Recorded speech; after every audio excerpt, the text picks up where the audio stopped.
नमस्कार। ब्रेक के बाद खबरों में एक बार फिर से आपका स्वागत है। मैं हूं हेमलता। खबरों की शुरुआत करते हैं सरायकेला जिले से। झारखंड के मुख्यमंत्री चंपई सोरेन 4 दिवसीय दौरे पर अपने गृह क्षेत्र सरायकेला में हैं। वे लगातार विभिन्न कार्यक्रमों में शामिल होने के साथ साथ लोगों से मिल रहे हैं। इसी क्रम में उन्होंने रविवार को अम्बेडकर जयंती के मौके पर बाबा साहेब डॉक्टर भीमराव अम्बेडकर की प्रतिमा पर माल्यार्पण कर नमन किया। सर्वप्रथम मुख्यमंत्री चंपई सोरेन का काफिला आदित्यपुर अम्बेडकर चौक पहुंचा, जहां स्थापित बाबा साहेब की प्रतिमा पर सीएम ने माल्यार्पण कर श्रद्धांजलि दी। इस मौके पर आयोजित जनसभा को संबोधित करते हुए मुख्यमंत्री ने कहा कि आज लोकतंत्र के निर्माण में अहम भूमिका अदा करने वाले बाबा साहेब की जयंती है। उन्होंने सामाजिक समरसता स्थापित करने का एक बड़ा संदेश दिया था। वर्तमान समय में संविधान बचाओ नारे के साथ देश बचाओ नारा को भी बुलंद करना है। वर्तमान में केंद्र सरकार पूंजीपति व्यवस्था को स्थापित कर शोषित दबे कुचले लोगों को दरकिनार करना चाहती है। यही वक्त है कि हम सब एकजुट होकर इस पूंजीवादी व्यवस्था को स्थापित करने वाली सरकार को उखाड़ फेंके। मौजूदा केंद्र सरकार पर हमला बोलते हुए मुख्यमंत्री ने कहा कि सरकार गारंटी की बात करती है। गारंटी किस चिड़िया का नाम है, इसे आज तक नहीं देखा गया।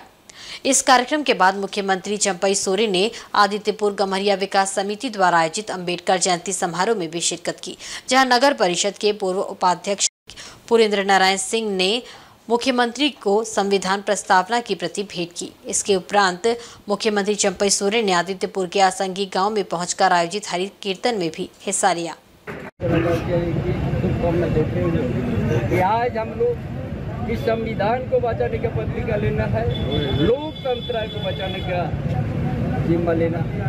आज जो वर्तमान केंद्र में तानाशाही लाने वाला सरकार को आज उसको हम लोग इस लोकतंत्र को बचाने के उसको जवाब देने का समय हम लोग को आज निर्णय लेने का समय आ गया। इसीलिए आज का दिन और ऐसे समय में जो आम चुनाव हो रहा है, तमाम यहाँ का संविधान लोकतंत्र के पैस हम लोग एक है और तानाशाही को हम लोग देश में पनपने नहीं होने देंगे। ये हमारा संदेश है।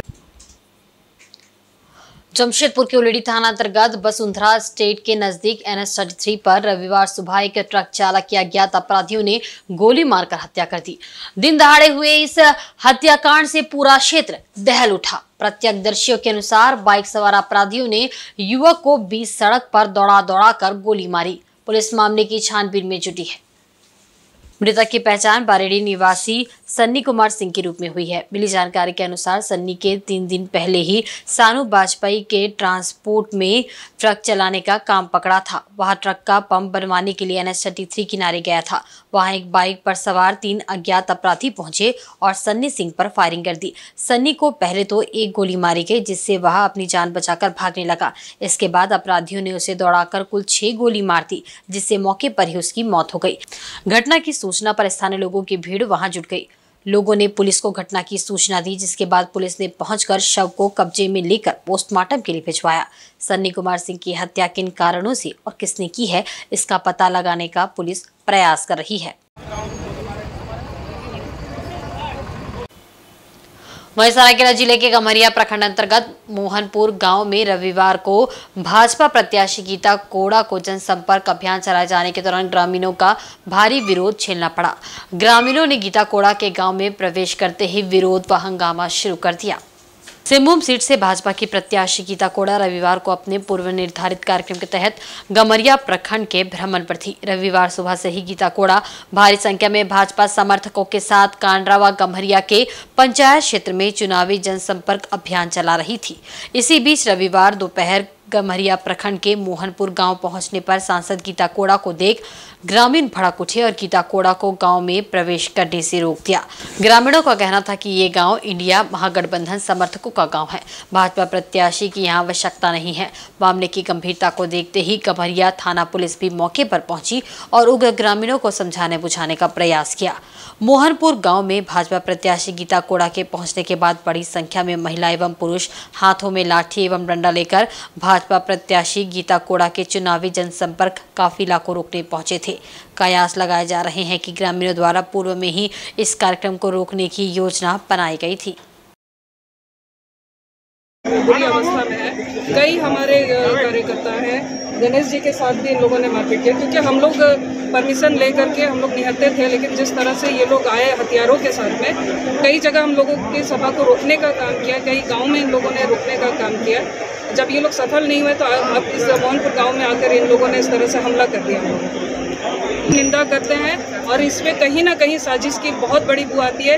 हम लोग मांग करते हैं कि इसकी न्यायिक जांच होनी चाहिए। आदिवासी समुदाय का अपमान है, इसलिए हम लोग बाद में बाध्य होकर यहाँ रास्ता रोकना पड़ा। उसके बाद हम लोग का मांग यही था कि जब तक हम लोग का जो तीर धनुष तोड़ा गया है उसको वापस ला दे और माफ़ी मांगे, उसके बाद हम लोग उसको छोड़ देंगे। तो अंततः लास्ट तक यही हुआ कि वो हम लोग को तीर धनुष ला के दिया और माफ़ी मांगा, और अभी हम लोग जाम छोड़ रहे हैं, वो लोग को जाने दे रहे हैं।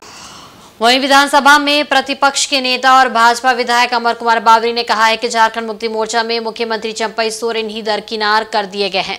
अभी स्थिति ये हो गई है कि पार्टी के सारे निर्णय पूर्व मुख्यमंत्री हेमंत सोरेन की पत्नी कल्पना सोरेन ले रही है। दिक्कत ये है कि कल्पना ना तो पार्टी के केंद्रीय अध्यक्ष है, ना ही कार्यकारी अध्यक्ष। अमर बावरी ने ये बातें रविवार को सांची स्थित भाजपा कार्यालय में आयोजित संवाददाता सम्मेलन में कही। उन्होंने कहा कि भाजपा आरोप लगाती रही है कि झामुमो में परिवारवाद हावी है। कल्पना सोरेन के आगे आने से भाजपा के आरोपी सही साबित हुए हैं। उन्होंने कहा कि चंपई सोरेन कहते हैं कि इंडिया गठबंधन सभी 14 सीट जीतेगा, वह हताशा में ये बयान दे रहे हैं। मुंगेरी लाल के हसीन सपने देख रहे हैं। ढुल्लू महतो के बारे में अमर कुमार बावरी ने कहा कि कोई कितना भी शोर मचा ले, जीतेंगे ढुल्लू महतो ही। उन्होंने कहा कि ढुल्लू महतो जनता की अदालत में पेश किए गए हैं। जनता जवाब देगी कि भाजपा का उम्मीदवार कैसा है। जब मनमोहन सिंह भी प्रधानमंत्री हुआ करते थे और मैडम सोनिया गांधी सत्ता की केंद्र बिंदु होती थी। पारिवारिक राजनीति का जो हम लोग आरोप लगाते हैं उसके पीछे ये सारे उदाहरण हैं। और वही स्थिति परिस्थिति में चंपई सोरेन जी भी यहाँ आ गए हैं, जहाँ मैडम कल्पना के पास सब कुछ पूरी सत्ता की ताकत है। वहीं चंपई जी सिर्फ और सिर्फ केयर टेकर और सिर्फ मुझे लगता है कि आप एक बस कठपुतली बन करके रह गए।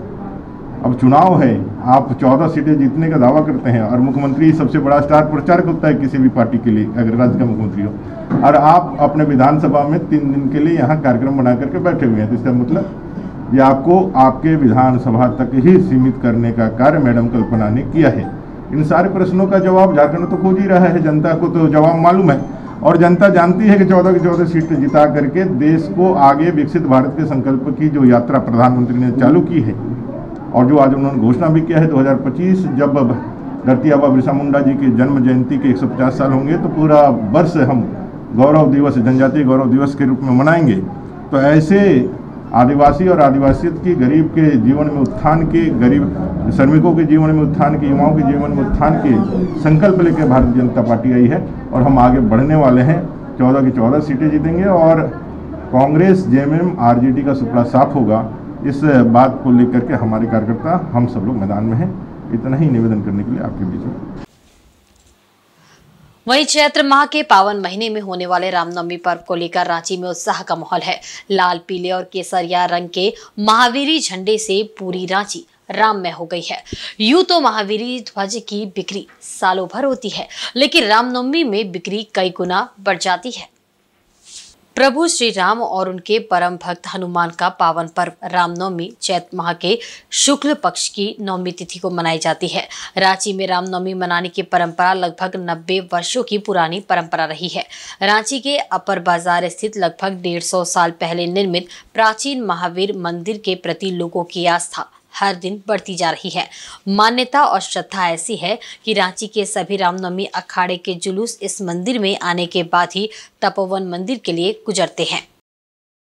यहाँ रांची का रामनवमी का एक विशेष ही महत्व है और जो आप ये अपर बाजार महावीर चौक प्राचीन हनुमान मंदिर रांची का लगभग 150 साल वर्ष पुराने हैं और यहाँ पे हनुमान जी की प्रार्थना करने से सारी मनोकामनाएं पूरी होती हैं और प्राय रांची के सभी अखाड़ों का जुलूस महावीर चौक पर आने के बाद तपोवन मंदिर के लिए प्रस्थान करते हैं और इसमें पूरा उसके अष्टमी के रामनवमी के उपरांत अष्टमी के रात्रि में महाअष्टमी का श्रृंगार भी हनुमान जी का यहाँ किया जाता है और जिसमें भक्तों का आशीर्वाद रहता ही है। उस दिन झांकी प्रतियोगिता वगैरह भी महावीर चौक पर पूरा राममय रहता है, 24 घंटे का मन रहता है। अष्टमी और नवमी दोनों दिन महावीर चौक राममय, क्या पूरा रांची झारखंड ही राममय है, उस माना जाता है। रामनवमी पर्व को लेकर लोगों में गजब की भक्ति और उत्साह देखने को मिल रहा है। घरों, मंदिरों और रामनवमी अखाड़े में महावीरी पताका लगाने के लिए लोग जमकर खरीदारी कर रहे हैं। मैं कहना यही चाहूँगा, अभी पूरी रांची राम मगन है, हनुमान जी का भक्ति में सब लीन है। और इस दुकान से मैं बहुत पुराना झंडा लेते आ रहा हूँ। इसी दुकान से छोटा से बड़ा झंडा यहाँ पे हर एक प्रकार का उपलब्ध मिलेगी आपको। और समिति द्वारा पूरी व्यवस्था तैयारी चली जा रही है, अभी की जा रहा है। और हम लोग राममय होंगे 18 तारीख को। बताइए, आप झंडा लेने हैं, क्या करना? झंडा लेने यहाँ पे आए हैं भैया, है ना। झंडा यहाँ पे हम लोग को हर तरह का झंडा मिल जा रहा है। झंडा हम लोग लेने के लिए आए हैं बहुत, और हमारे साथ बहुत सारे मित्र लोग भी आए हैं यहाँ पे लेने के लिए। हम लोग कभी कोई कहीं पे तलवार खरीद रहे हैं, कहीं पे लाठी खरीद रहे हैं, कहीं पे ये हम लोग गद्दा खरीद रहे हैं। और हम लोगों को बहुत उत्साह है कि हम लोग इस वर्ष रामनवमी अच्छा से मनाएंगे, हर साल के भांति इस साल और अच्छा से मनाएंगे हम लोग। रामनवमी का पावन पर्व रांची में श्रद्धा, भक्ति, उल्लास के साथ साथ आपसी सौहार्द और भाईचारे का भी प्रतीक है। छोटे आकार से लेकर बड़े बड़े झंडों के निर्माण और बिक्री में हिंदू और मुस्लिम समुदाय के कई ऐसे परिवार हैं जिनकी तीसरी पीढ़ी इस काम से जुड़ी हुई है। इनका मानना है कि रामनवमी का पावन पर्व आपसी भाईचारे को और अधिक गहरा बनाता है। इसका पूजा भी होता है बहुत बड़ा, इसका पूजा भी मनाया गया। और लोगों में जो है कहने का मतलब है कि 9 दिन का नवरात्रा रहता है। नवरात्रे के अनुसार जो है इसको पूजा पाठ किया जाता है, अच्छे से तरह से मनाया जाता है। और हम लोग जो है इसको करीब करीब हमारे दादा के समय से यहाँ पे लगा रहे हैं। करीब करीब जो है 60 बरस से यहाँ पे दुकान लग रहा है। हम लोग एक मुस्लिम विभाग से है, लेकिन फिर भी हम लोग इसको जो है लगा करके यहाँ पे लोगों का सहायता करते हैं, मदद करते हैं। और इस चीज़ को जो है जैसे कि हमारे दादा यहाँ पे लगाए हैं, उसके बाद हमारे पिताजी लगाए हैं, उसके बाद हम लोग यहाँ पे लगा रहे हैं। और यहाँ पे कोई हिंदू मुस्लिम वाला भेदभाव भी नहीं है, लोग लगाने भी देते हैं। और एक हम मुस्लिम हैं, यहाँ पे मंदिर में लगाया जाता है और मंदिर पे लगाने के लिए दिया जाता है यहाँ पे लोगों का। ये जो ज्योति संगम का जो मेंबर लोग है, सदर है, सेक्रेटरी है, सभी लोग जो है बोलते हैं यहाँ पे लगाइए, कोई दिक्कत नहीं है। और आप लोग अच्छे से अच्छे तरह से जो है हम लोग को सहायता भी कीजिए। और हम लोग जो है रामनवमी का दिन यहाँ पे स्टॉल वगैरह लगाते हैं, और जैसे जुलूस आती है तो उन लोग का जो है हम लोग स्वागत करते हैं। स्वागत की तरह से जो है जो भी अपने तरफ से होता है हम लोग इसको मिलजुल करके आगे बढ़ाते हैं। रामनवमी के दिन रांची में मर्यादा पुरुषोत्तम प्रभु श्री राम, भाई लक्ष्मण, माता सीता और संकट मोचन हनुमान की भव्य झांकी निकाली जाती है। रांची के अलग अलग अखाड़े से बड़ी संख्या में लोग नगर भ्रमण करते हुए तपोवन मंदिर में शोभा यात्रा का भव्य समापन करते हैं। जमशेदपुर के पोटका थाना अंतर्गत हल्दी पोखर में कीर्तन देखने गए हाथा के एक दंपत्ति के घर का ताला तोड़कर चोरों ने 28,000 रुपए नकद और 70,000 रुपए के आभूषणों की चोरी कर ली। इस मामले में पीड़ित दंपत्ति ने थाना में लिखित शिकायत की है। पुलिस मामले की जांच पड़ताल कर रही है। इस संबंध में राहुल नामता और उनकी पत्नी ने बताया कि वे लोग हल्दी पोखर में कीर्तन देखने के लिए गए हुए थे। रात भर कीर्तन देखने के बाद जब वे लोग अपने घर वापस लौटे तो पाया कि घर का ताला टूटा हुआ था। घर के अंदर जाने पर देखा कि घर में रखे 28,000 रुपये नकद और गहने गायब थे। घटना के बाद राहुल द्वारा पोटका थाना में अज्ञात चोरों के खिलाफ लिखित शिकायत दर्ज कराते हुए अविलंब कार्रवाई की मांग की गई है। उन्होंने हल्दी पोखर के ही एक युवक पर चोरी का शक जाहिर किया है। घटना हुआ है, कल गए थे हल्दी पोखर ससुराल मेरा कीर्तन देखने। जब सुबह हम आए 7 बजे करीब, उस टाइम आके देखा मेरे पत्नी कि ताला तोड़ा हुआ है और गहना उना जो था, पैसा जो था, कम से कम करीब 28,000 रुपये, हाँ 28,000 रुपये पैसा था। आके देख रहे तो सब तोड़ ताड़ के सब लेके सब फरार हो गया। कोई गहना होगा करीब का 50-60 हज़ार रुपये। वहीं जमशेदपुर के RVS college of engineering and technology में 2 दिवसीय अंतर्राष्ट्रीय कॉन्फ्रेंस का आयोजन किया जा रहा है। ये कॉन्फ्रेंस IEEE और USA के संयुक्त सहयोग से 15 एवं 16 अप्रैल को कॉलेज के सभागार में आयोजित होगा। इस संदर्भ में एक प्रेस मीट का आयोजन कर कॉलेज प्रबंधन ने इसकी जानकारी दी। कॉन्फ्रेंस में पेपर प्रेजेंटेशन के लिए देश विदेश से 600 से अधिक प्रतिभागियों ने पेपर जमा किए थे। 3 बार स्क्रीनिंग के बाद 120 उत्कृष्ट पेपर का चयन कॉन्फ्रेंस में प्रस्तुति के लिए किया गया है। इस अति महत्वपूर्ण 2 दिवसीय अंतर्राष्ट्रीय कॉन्फ्रेंस में मुख्य अतिथि के रूप में झारखंड प्रौद्योगिकी विश्वविद्यालय रांची के कुलपति प्रोफेसर DK सिंह उपस्थित रहेंगे। 2 दिन तक चलने वाले इस कार्यक्रम में 8 सत्र का प्रावधान किया गया है। हर सत्र के लिए एक सेशन चीर होंगे। की नोट स्पीकर के रूप में IIT धनबाद के professor doctor G Sahu, Daffodil International University Bangladesh के उप कुलपति प्रोफेसर डॉक्टर SM महबूब उल हक मजुमदार एवं मलेशिया के प्रोफेसर डॉक्टर अबू बकर अब्दुल हामिद मौजूद रहेंगे।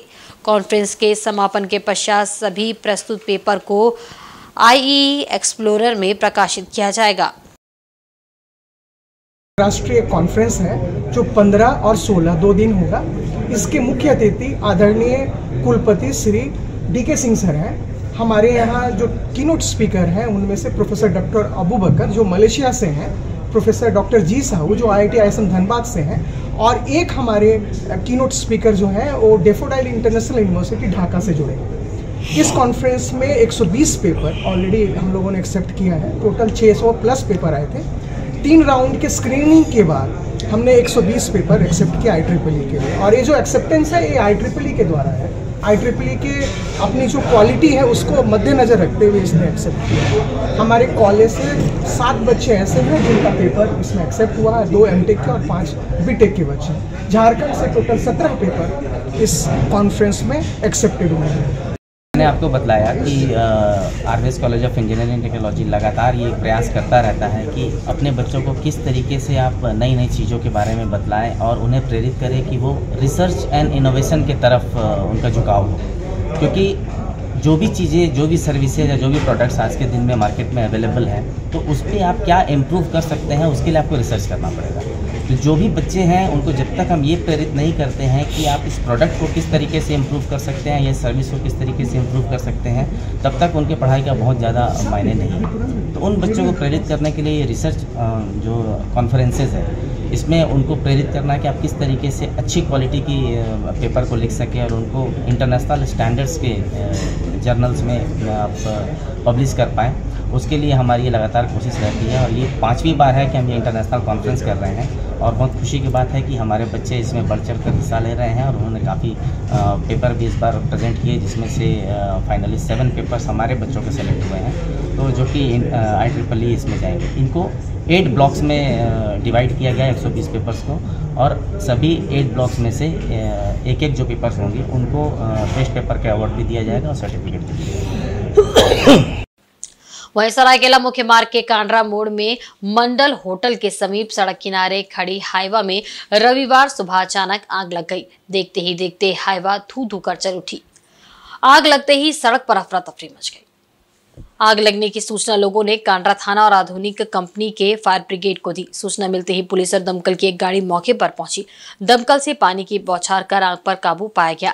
ऐसी संभावना जताई जा रही है कि शॉर्ट सर्किट से हाइवा में आग लगी है। बताया जाता है कि हाइवा रुंगटा कंपनी से पीलेट आयरन गोली लेकर रायपुर स्थित नीलांचल कंपनी जा रहा था।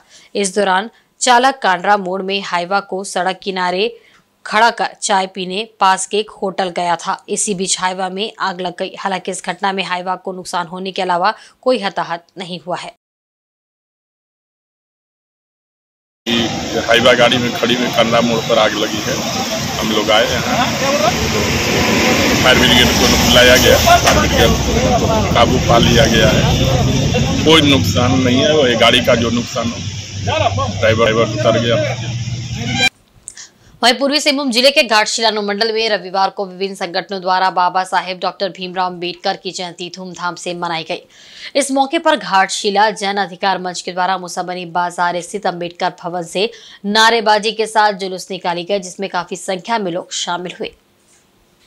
जुलूस बस स्टैंड होते हुए अस्पताल चौक स्थित अम्बेडकर उद्यान पहुंची। यहां पर झंडोत्तोलन किया गया। इसके बाद सभी ने डॉक्टर भीमराव अम्बेडकर की मूर्ति पर माल्यार्पण कर उन्हें याद किया।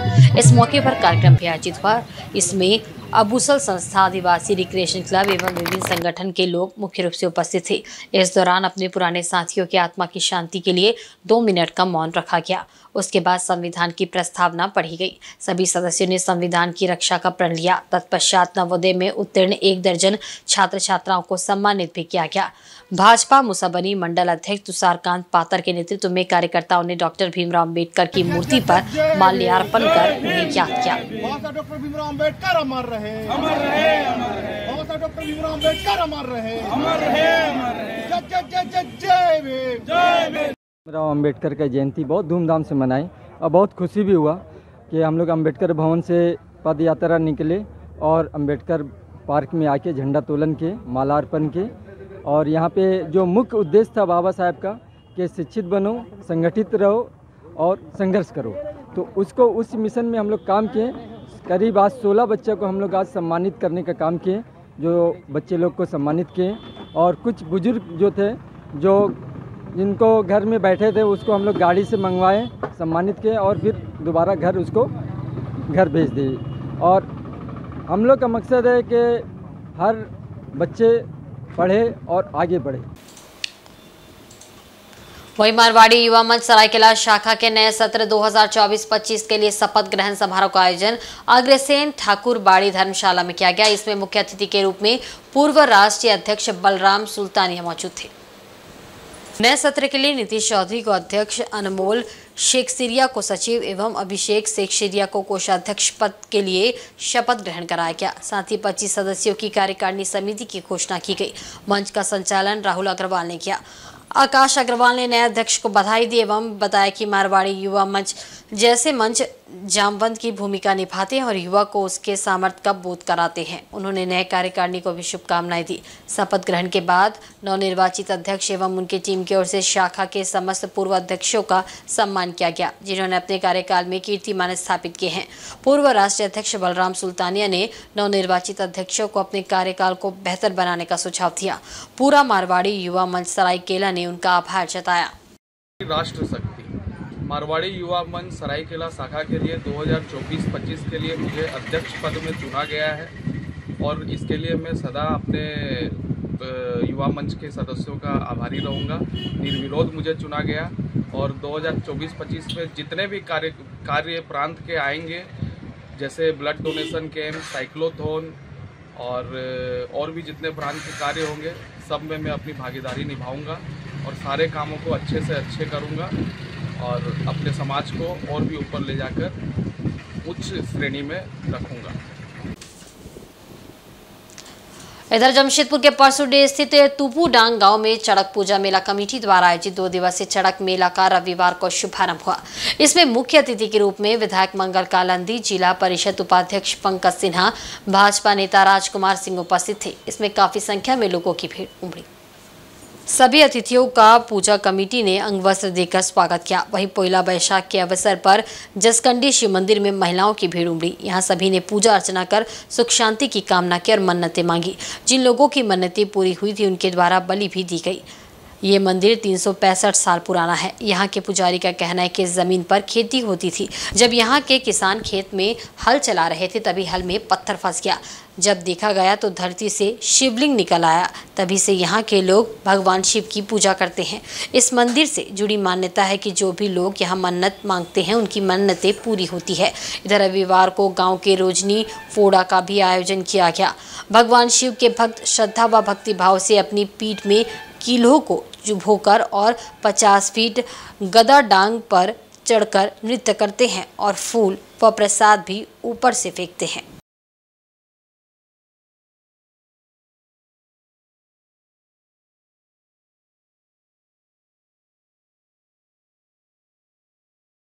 क्या कहेंगे? क्योंकि 58-60 साल से लगभग जो है यहाँ जो पूर्वज जो थे, बुजुर्ग लोग थे, उन लोगों का नेतृत्व में भक्ता पूजा जो है शिव ठाकुर के यहाँ में किया जाता था और आज भी कायम है। और यहाँ हज़ारों की संख्या में लोग आते हैं और श्रद्धा से पूजा करते हैं। पूजा करके जो अपना मन्नत होती है वो मन्नत करते हैं और उसके मन्नत पूरा होने पर प्रत्येक वर्ष जो है वो आकर अपना मन्नत को पूरा करने का काम करते हैं। तो निश्चित रूप से आज जो ये प्राकृतिक का जो पूजा है, इसको हमारे इस क्षेत्र के जहाँ आदिवासी समुदाय के लोग हैं वो लोग बचा के रखे हुए हैं। इसके लिए मैं हृदय से उन सभी को बहुत बहुत धन्यवाद देता हूँ। सबसे पहले तो शुभकामना बधाई। और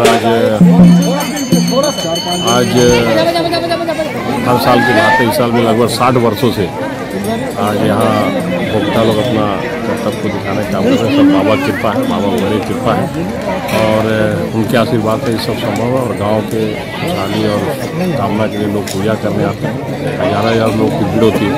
और उसके पूर्व में कल शाम को भी हमें यहाँ पर आने का मुझे मौका मिला और लगातार हम लोग इस क्षेत्र का झंडा पर भी रह चुके हैं, इसलिए आने का मौका मिलता है। लगातार 15 वर्षों से आ रहे हैं और देखते हैं लोगों का यहाँ के प्रति कितना आस्था है।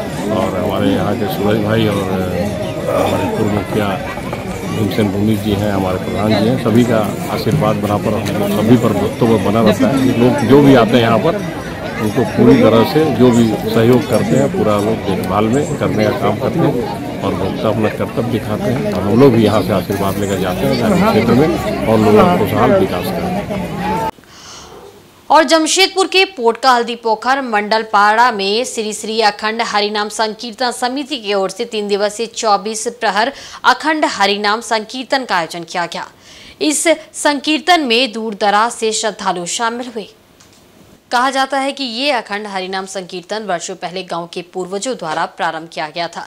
प्रत्येक वर्ष इसका आयोजन किया जाता है। उस समय दूर दराज के सुदूरवर्ती गांव से श्रद्धालु पैदल एवं बैलगाड़ी से हरिनाम संकीर्तन श्रवण करने पहुंचते थे और भक्ति भाव से भगवान की पूजा अर्चना कर अच्छे फल की प्राप्ति के लिए मन्नत भी मांगते थे।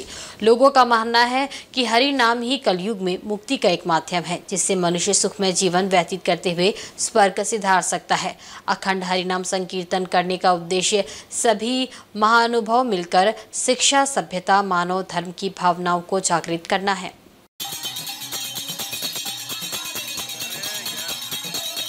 लेकिन हमारे यहाँ श्री श्री अखंड हरिनाम समिति ये हल्दी पोखर में आदमी लोग दूर दराज से देखने के लिए, ये नाम श्रवण करने के लिए बहुत कष्ट करके आते थे। उड़ीसा से, आपका बंगाल से और हमारे कभी ये बिहार का पूरा आदमी यहाँ आते हैं। ये हरिनाम होने से इसमें क्या है, सुख समृद्धि और शांति मिलती है आदमी को। और यहाँ जो है आदमी अगर कोई मन्नत करते हैं तो उनका मन्नत हरि पूरा करते हैं और इसीलिए आदमी यहाँ पूरा उम्र के भीड़ होती है। और आज के बुलेटिन में बस इतना ही। कल फिर हाजिर होंगे कुछ नई खबरों के साथ। तब तक देखते रहें झारखंड न्यूज़। नमस्कार।